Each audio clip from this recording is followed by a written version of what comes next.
하나님께서 오늘 우리에게 주시는 말씀은 역대하 7장 15절에서 16절 말씀입니다. 구약성경 664면 역대하 7장 15절과 16절 말씀을 봉독하겠습니다. 성경 봉독 후 호산나 찬양대 찬양해 주시겠습니다. 하나님의 말씀을 봉독합니다. 이제 이곳에서 하는 기도에 내가 눈을 들고 귀를 기울이리니 이는 내가 이미 이 성전을 택하고 거룩하게 하여 내 이름을 여기에 영원히 있게 하였습니다. 내 눈과 내 마음이 항상 여기에 있으리라. 아멘. 매월 1월 6일은 교회력으로 주현절로 지킵니다. 우리 날짜를 보면 내일입니다. 내일부터 주현절이 시작이 되는 겁니다. 성탄절이 예수님께서 이 땅에 육신의 몸으로 오신 것을 기념하는 절기라면 이 주현절은 예수님의 신적인 능력과 정체성을 드러나는 것을 기념하는 그런 절기가 주현절입니다. 말씀대로 주님께서 이 땅에 나타나셨다. 그래서 주현절이라고 합니다. 사실 주현절은 성탄절보다 더 역사가 오래되었습니다. 그럼에도 불구하고 성탄절이 시작되기 이전에는 주현절이 더 중요하게 지켜졌습니다. 성탄절처럼 주현절이 지켜졌던 때가 있었습니다. 역사가 더 오래되었기 때문에 초대교회에서는 부활절, 오순절 다음으로 이 주현절이 가장 중요하게 지켜졌던 절기로 여겨지기도 했습니다. 하지만 지금은 성탄절에 가려져서 잘 지켜지지 못하는 절기가 이 주현절입니다. 주현절은 내일 1월 6일부터 사순절 시작인 참회의 수요일 전날까지가 주현절 기간입니다. 올해 달력으로 보면 1월 6일부터 3월 4일까지의 기간이 주현절 기간이 됩니다. 그 기간 동안 우리는 예수님의 세례를 기억하고 가나 혼인잔치의 기적을 기억하고 또 변화산에서 거룩한 모습으로 변화되신 예수님을 통해서 이 땅에 나타난 하나님의 나타나심을 기억하고 기념하는 여러분 모두가 되시기를 바랍니다. 그렇게 해서 이 땅에 빛으로 오신 예수님, 승리하신 예수님, 또 영광의 주님을 기억하고 그 주님을 기념하는 여러분 모두가 되시기를 간절히 기도합니다. 2025년 우리 교회의 표어는 예배하고 기도하는 교회입니다. 따라해 보시겠습니다. 예배하고 기도하는 교회. 예배하고 기도하는 교회.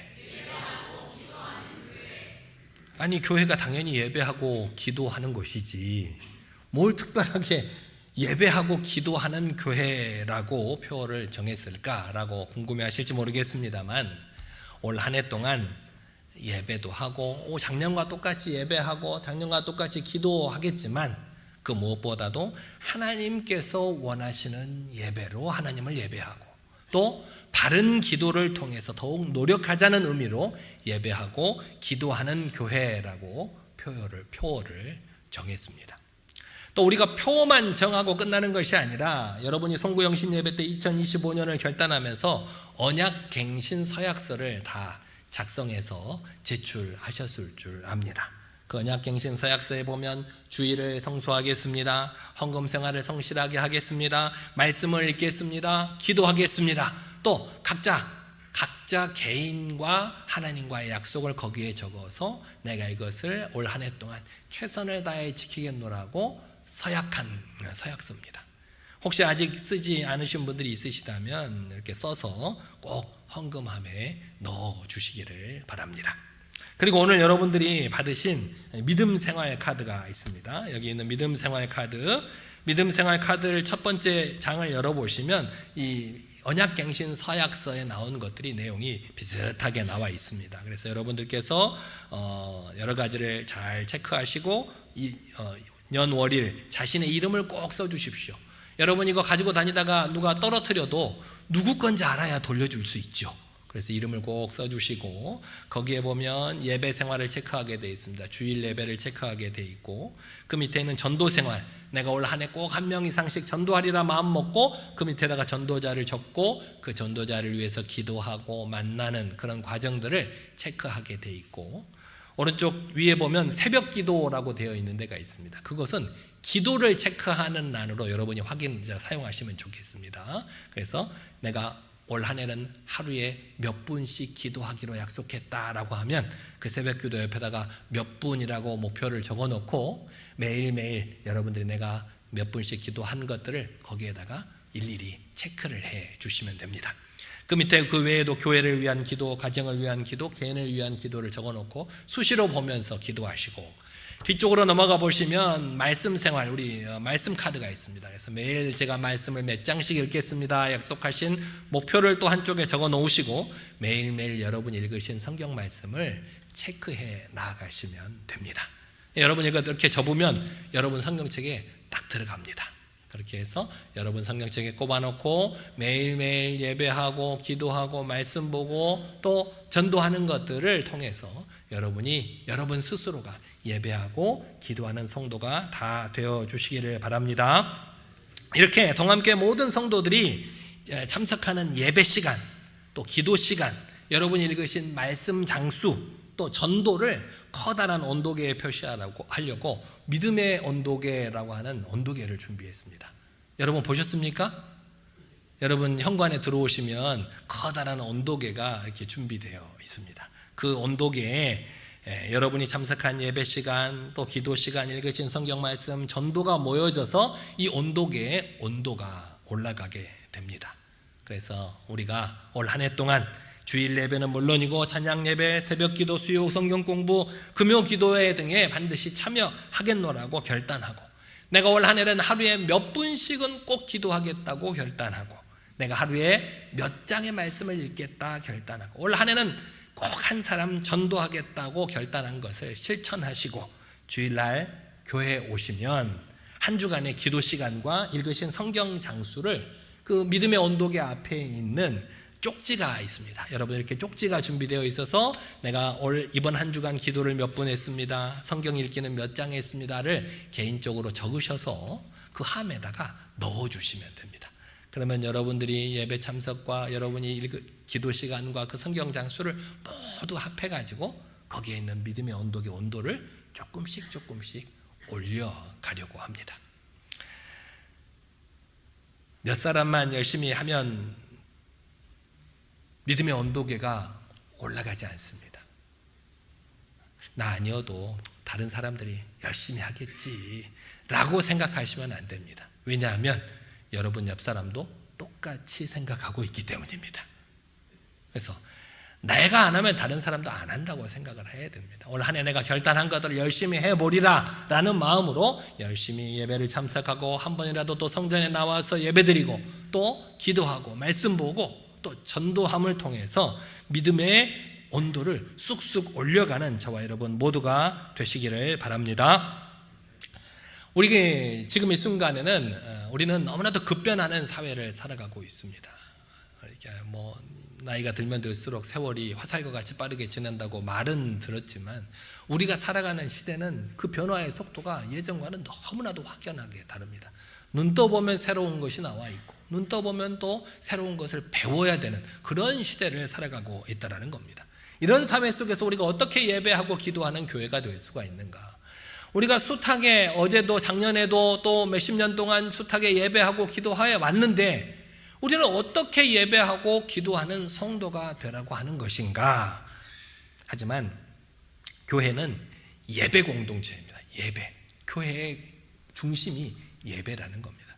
그렇다고 해서 교회가 예배만 드리는 곳은 또 아닙니다. 교회는 예배도 드리고 말씀을 배우는 교육도 하고 섬김도 하고 선교도 하고 또 교제도 나누는 다양한 일들을 교회에서 하고 있습니다. 그런데 우리가 교회에서 말씀을 배우고 교육하고 또 우리 주변에 있는 이웃을 내 몸과 같이 섬기고 또 예수 그리스도의 복음을 세상 모르는 사람들에게 증거하고 또 우리 서로 간에 교제를 나누는 것은 그 근본적인 이유가 하나님께 예배하는 백성을 만들기 위해서 그 모든 일들이 이루어진다는 겁니다. 그래서 예배가 흔들리면 교회 존립 기반이 흔들리게 되는 겁니다. 반대로 예배가 살아나면 교회로서의 존재감이 드러나게 된다는 것입니다. 그런 의미로 우리 동암교회가 올 한 해는 예배하고 기도하는 교회를 통해서 이 지역사회를 다시 한번 일으키고 하나님께 영광 돌리는 교회가 되기를 바랍니다. 오늘 여러분이 읽으신 성경 본문은 성전을 건축하고 그 성전을 하나님께 봉헌하면서 솔로몬이 하나님께 기도를 드렸는데 그 기도에 대한 응답의 말씀이 여러분이 오늘 읽으신 말씀입니다. 역대하 6장 40절에 솔로몬이 성전을 봉헌하면서 하나님께 기도를 드렸는데 이렇게 기도를 합니다. 같이 한번 읽어보실까요? 나의 하나님이여, 이제 이곳에서 하는 기도에 눈을 드시고 귀를 기울이소서.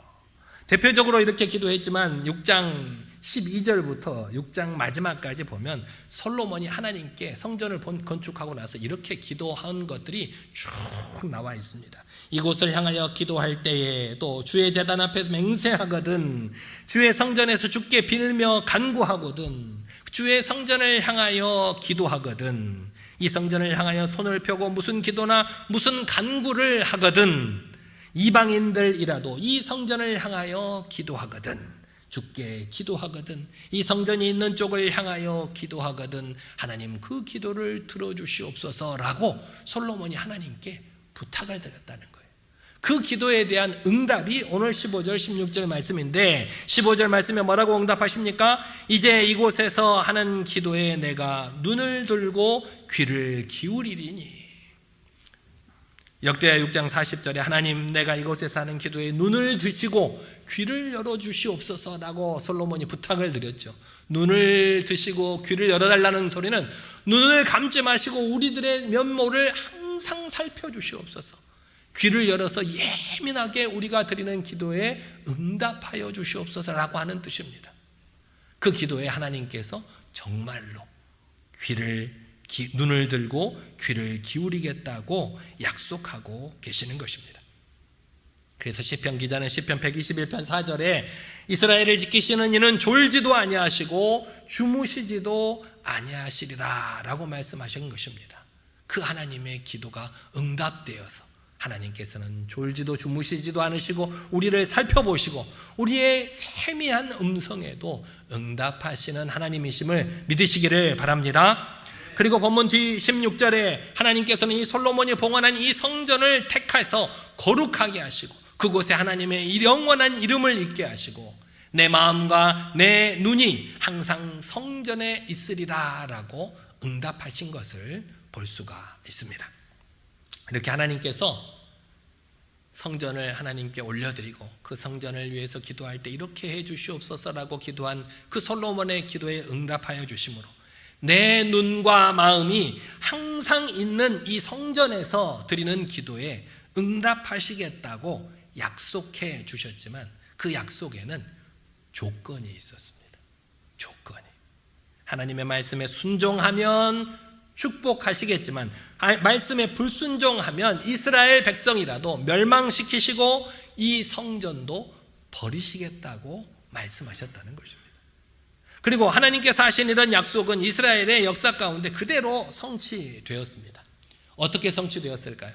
말씀에 순종함으로 축복을 받는 대로 성취되었으면 좋았을 텐데 안타깝게도 이스라엘 백성들은 하나님을 온전하게 순종하지 못함을 통해서 불순종하여 멸망을 당하고 그들이 그렇게도 중요하게 여기던 이 성전마저도 버림을 받는 수모를 겪게 되고 말았다는 것입니다. 이스라엘 백성들은 이렇게 하나님의 놀라운 약속을 받았으면서도 하나님을 예배하는데 실패하고 말았습니다. 모든 왕들, 모든 백성들이 다 실패한 건 아니었습니다. 그 중에서도 여호사밧, 요아스, 우시야, 요담, 히스기야, 요시아와 같은 여호와를 섬기는 선한 왕들은 종교개혁을 일으켜서 백성들과 하나님과의 관계 개선을 위해서 무척이나 노력을 했습니다. 민족의 신앙적인 기틀을 세우기 위해서 애썼다는 것입니다. 그 선한 왕들이 가장 중요하게 생각한 것이 바로 제사의 회복이었습니다. 다시 말해서 예배의 회복이었다는 것입니다. 대표적으로 히스기야 왕은 자신의 아버지였던 아하스 왕이 하나님을 잘 섬기지 못했었습니다. 성전도 다 문을 닫아버리고 성전에서 일하는 제사장 레위인들도 다 내보내버렸습니다. 그랬던 성전을 히스기야가 문을 열어서 성전을 수리하기 시작했습니다. 성전에서 온갖 더러운 것과 우상들을 다 제거해서 하나님의 성전을 거룩하게 성결하게 만들었습니다. 그리고 여호와의 전에 올라가 속죄 제물을 드렸습니다. 아버지 하나님, 우리가 부족해서 연약해서 하나님을 섬기지 못했습니다 라고 속죄 제물을 바침으로 제사를 회복했고, 또 다 떠나버린 제사장들을 불러다가 또 백성들도 예루살렘에 모이기 어려운 상황 속에서도 다 모이라고 전령을 내려서 거룩하게 유월절을 대제적으로 지켰다는 것입니다. 이렇게 제사를 회복하고 유월절을 지킴으로 큰 기쁨이 예루살렘에 있었다라고 성경에 기록하고 있습니다. 결국 제사의 회복, 예배의 회복은 이 무너진 이스라엘 공동체를 다시 일으키는데 중요한 역할을 했다는 것입니다. 이렇게 예배의 회복은 무너진 신앙을 일으키는 첫걸음이자 핵심이 되는 것입니다. 우리는 지난 3, 4년 동안 코로나로 인해서 비대면 시대를 지내왔습니다. 그때는 정말 예배드리러 오고 싶어도 못 왔잖아요. 그렇죠. 온라인으로 예배를 드려야만 했고, 지정된 숫자만 본당에 와서 예배드릴 수 있었고, 참 어려웠습니다.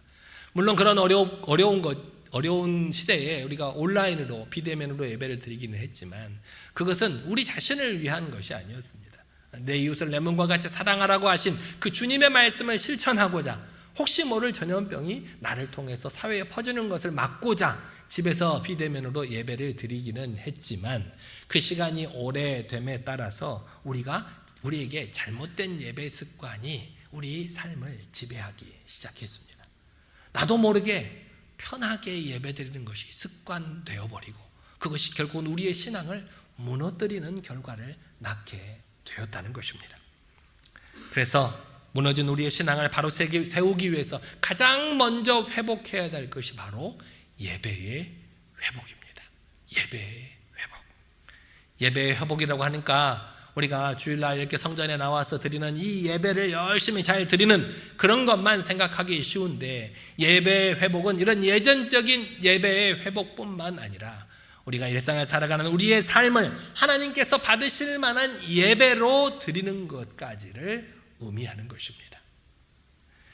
그렇다면 우리는 도대체 어떻게 예배해야 될까요? 예배를 회복해야 된다, 하나님께 드리는 예배를 회복해야 된다고 하는데 어떻게 예배를 회복할 수 있을 것인가? 요한복음 4장 24절에 이렇게 말씀하고 계십니다. 다 같이 한번 읽어보겠습니다.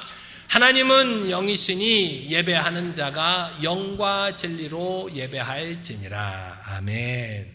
많이 들어보셨던 말씀이죠. 하나님은 영이시니 예배하는 자가 영과 진리로 예배할지어다. 예배를 시작하는 기원문에서도 자주 이렇게 읊게 되는 성경 구절입니다. 이 말씀은 사마리아 여인이 예수님께 질문을 했습니다. 우리가 어디서 예배를 드려야 되겠습니까? 라고 묻는 그런 장면 중에 나온 일부분 예수님의 말씀입니다.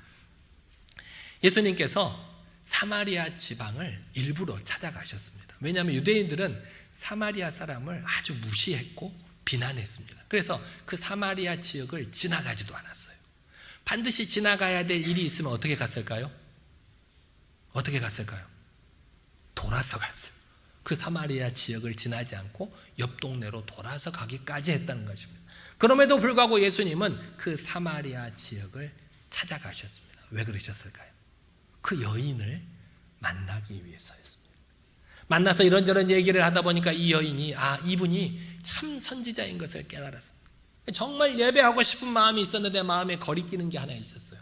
예수님, 선지자요, 우리는 조상 대대로 이 사마리아 땅에 있는 그리심산에서 성전을 세우고 하나님께 예배를 해왔는데 유대인들은 반드시 예루살렘 성전에 가서 예배를 드려야만 하니 우리가 어디서 예배를 드려야 합니까? 라고 예수님께 질문을 했다는 것입니다.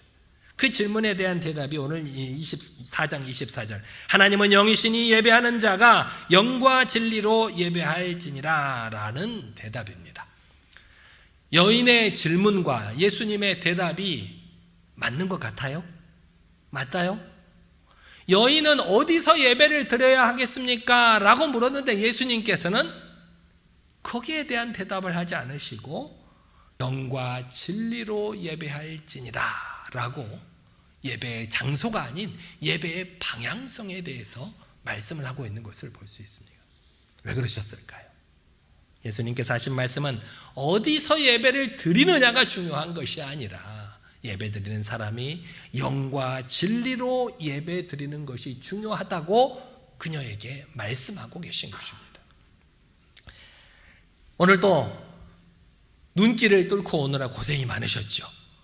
오늘 많이 못 오셨어요. 그래서 오늘 온라인으로도 오늘 이렇게 예배 드리는 우리 성도님들이 많을 줄 믿습니다. 네. 거기서도 잘 예배 드리고 계시는 거죠? 영과 진리로 예배한다는 것이 무엇일까요? 당시 유대인들은 반드시 예루살렘 성전에서 드리는 예배만 예배로 인정을 했습니다. 장소적인 예배가 그들에게는 중요했다는 것입니다. 정해진 성전에 가야만 예배를 드릴 수 있었고 그 외의 장소에서 드리는 예배는 예배로 인정하지 않았습니다.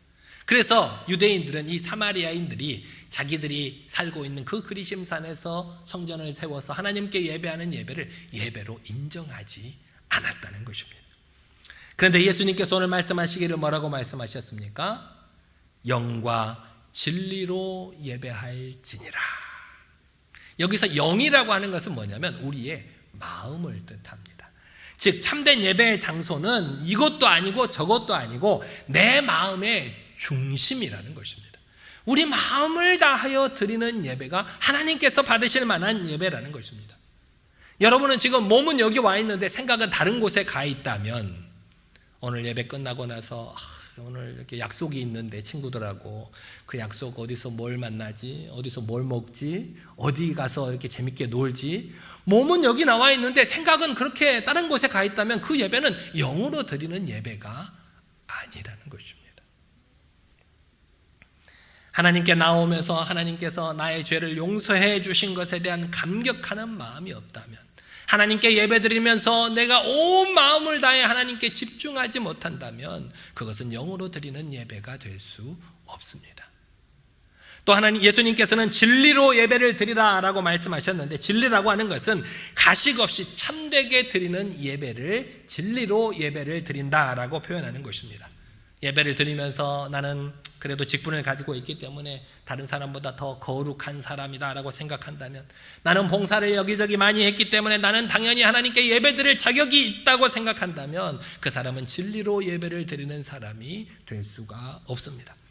참되게 예배드리기 위해서는 주님 앞에 나와서 머리를 조아리고 철저하게 자신의 죄를 회개하고 하나님께서 나를 불쌍히 여겨주시는 마음으로 하나님 앞에 나아올 때 우리는 참된 예배를 드릴 수가 있다는 것입니다. 하나님은 영이시니 예배하는 자는 영과 진리로 예배할지어다 라고 말씀하셨습니다. 하나님은 영이시라고 그랬습니다. 육체가 아니라는 거예요. 하나님은 영이셔서 어느 곳에든 존재하고 계세요. 우리가 아무리 겉으로 잘난 것처럼 겉으로 하나님께 거룩하게 예배를 드리는 것처럼 겉으로 가식적으로 모양을 표할 수는 있지만 우리의 마음을 숨길 수는 없습니다. 하나님께서는 우리 중심을 보고 계시기 때문입니다. 그런 하나님께서 보시는데 가장 중요한 것이 무엇이냐? 예배하는 자의 마음 중심과 예배에 임하는 태도를 중요하게 보신다는 것입니다. 여러분 오늘 어떤 마음으로 예배를 드리러 왔습니까? 어떤 마음으로 예배를 드리러 오셨어요? 의무감으로 혹시 예배를 드리러 오시지는 않으셨습니까? 남에게 보이기 위해서 예배를 드리러 오시지는 않았어요. 제가 며칠 이렇게 안 보이면 전화를 하거든요. 왜 주일날 안 보이세요? 무슨 일이 있으세요? 이렇게 한번 안부를 묻습니다.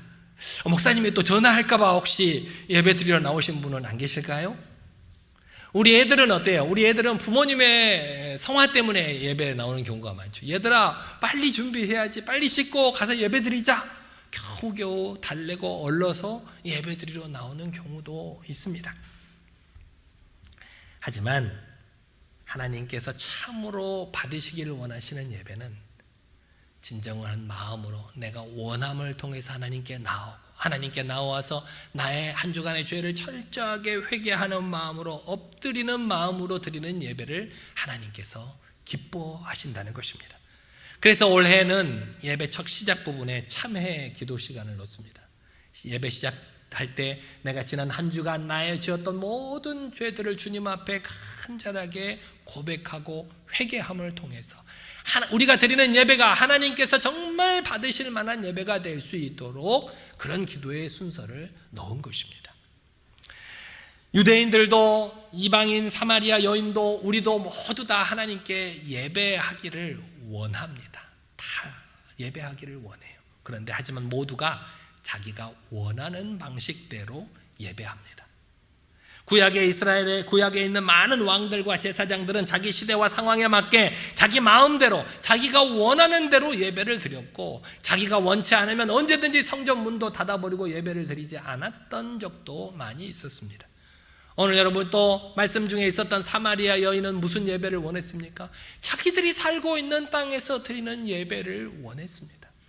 오늘에 살아가는 우리는 어떤 예배를 원합니까? 기술적으로나 형식적으로나 잘 갖추어진 예배를 우리는 원하고 있습니다. 하지만 이런 예배, 자기 만족에 집중하는 예배, 습관적인 예배, 형식적인 예배는 결코 하나님께서 받으실 만한 예배가 되지 않습니다. 하나님께서 찾으시는 예배는 영과 진리로 드리는 예배, 즉 나의 마음 중심으로 드리는 예배, 하나님 앞에 나아가서 자신의 죄를 철저하게 회개하고 가식 없이 참된 마음으로 드리는 예배를 우리 하나님께서는 원하신다는 것입니다. 그리스도인들은 가장 중요한 부르심은 예배입니다. 우리를 예수님 믿는 사람으로 부르신 것은 예배하기 위해서 우리를 부르셨다는 것입니다. 그래서 우리 한 주간 세상 속에 살아가다가도 주일이 되면 무슨 일이 있어도 꼭 예배드리러 성전에 나옵니다. 오늘 또 아침부터 성전에 나오려고 일찍부터 준비해서 씻고 준비했는데 눈이 너무 많이 와가지고 우리 어르신들은 발 디딜 수가 없어서 나오다가 못 나오고 집에 계시는 분이 여기 계실 거예요. 안타까운 마음으로 또 이렇게 화면을 통해서 예배를 드리고 있으실 줄 믿습니다. 그것만으로 부족해서 또 주중에도 성전에 나와서 예배드리고 기도하고 찬양합니다. 그만큼 하나님과 더 가까이 있고 싶어서 하나님의 눈과 마음이 있는 이 성전에 나와서 예배하고 찬양하고 기도하기를 노력하는 여러분인 것입니다. 이렇게 기독교 신앙의 핵심은 예배입니다. 절대 양보할 수 없는 부르심이 예배입니다. 그리스도인들은 예배를 통해서 하나님을 만나고 예배를 통해서 그 하나님의 나를 향하신 거룩하신 뜻을 알게 되고 예배를 통해서 나 자신을 하나님께 드리고 예배를 통해서 하나님께 영광을 올려드리게 됩니다. 더불어 예배를 통해서 하나님께서 우리에게 베푸시는 은혜와 복을 누리기도 합니다.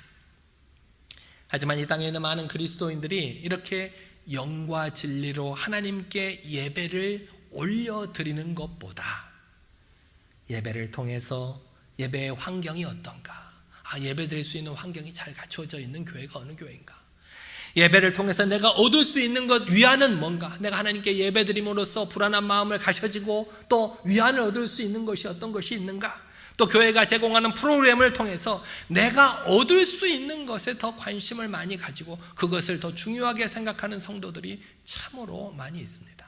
하지만 우리 그리스도인들이 가장 중요하게 생각해야 하는 것은 바로 내가 영과 진리로 하나님께 드리는 예배라는 사실을 잊지 않는 여러분 모두가 되시기를 바랍니다.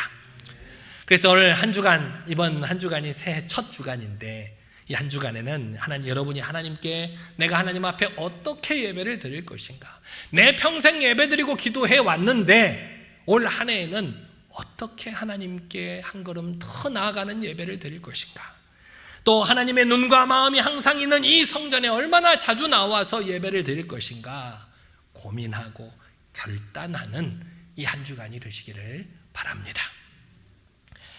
전통적인 예전 중심의 예배도 있고요, 열린 예배도 있고, 성만찬 중심의 예배도 있고, 또 세대별 예배도 있고, 찬양 예배 등 그 시대에 따라서, 세대의 변화에 따라서 예배의 형식은 수시로 달라지기 마련입니다.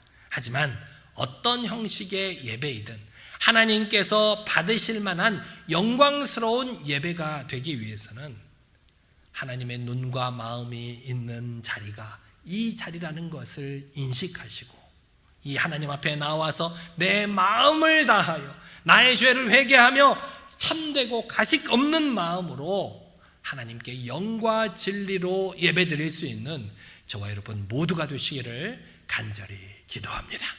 이 시간 우리 다 같이 함께 한 목소리로 기도하겠습니다. 하나님께 드리는 이 예배보다 세상 일을 더 소중하게 여겼던 나를 용서하여 주시옵소서. 하나님께 드리는 예배보다 예배를 통해서 내가 얻을 것에 집중했던 어리석음을 회개하오니 용서하여 주시옵소서. 하나님, 이제는 하나님의 눈과 마음이 항상 있는 이 성전에 나와 겸손하게 영과 진리로 예배드릴 수 있도록 인도하여 주시옵소서. 마지막으로 주님께서 이 나라와 이 민족을 다시 한번 회복시켜 주시기를 간절히 한 목소리로 기도하겠습니다. 능력이 하나님 아버지, 어리석고 부족한 우리를 주님의 거룩하신 말씀으로 깨우쳐 주심에 감사를 드립니다. 아버지 하나님, 어리석고 부족한 우리들 저 세상 속에 살면서도 하나님께 드리는 예배보다 세상 일을 더 중요하게 생각했던 어리석음을 용서하여 주시옵소서. 새해에는 아버지 하나님, 그 무엇보다도 주님만을 바로 예배할 수 있는 저희들이 될 수 있도록 인도하여 주시옵소서. 하나님 아버지, 하나님께 드리는 예배보다 예배를 통해서 내가 얻을 수 있는 것이 무엇인가, 그런 것들에 집중했던 어리석음을 용서하여 주시옵소서. 아버지 하나님, 주님 앞에 나와 아버지 하나님 중심으로 예배하게 하시고, 아버지 하나님 참되고 거짓 없는 마음으로 오직 하나님께 드리는 영과 진리로 드리는 예배가 될 수 있도록 인도하여 주시옵소서. 능력이 하나님 아버지, 하나님의 눈과 마음이 항상 이곳에 있다고 약속하셨사오니 이 성전에 나와서 겸손하게 영과 진리로 예배드릴 수 있는 우리 모든 성도들이 될 수 있도록 인도하여 주시옵소서.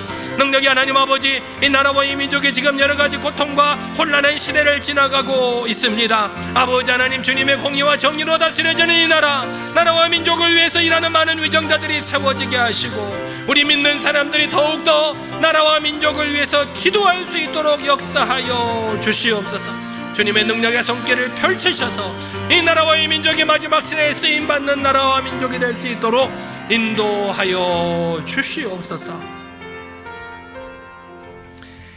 이곳에 사는 기도에 내가 눈을 들고 귀를 기울이겠다고 약속하신 주님, 이 놀라운 약속의 말씀을 듣고도 하나님의 말씀에 순종하지 못하고 하나님께 예배드리는 것보다 세상 일들을 더 소중하게 여겼음을 회개하오니 용서하여 주시옵소서.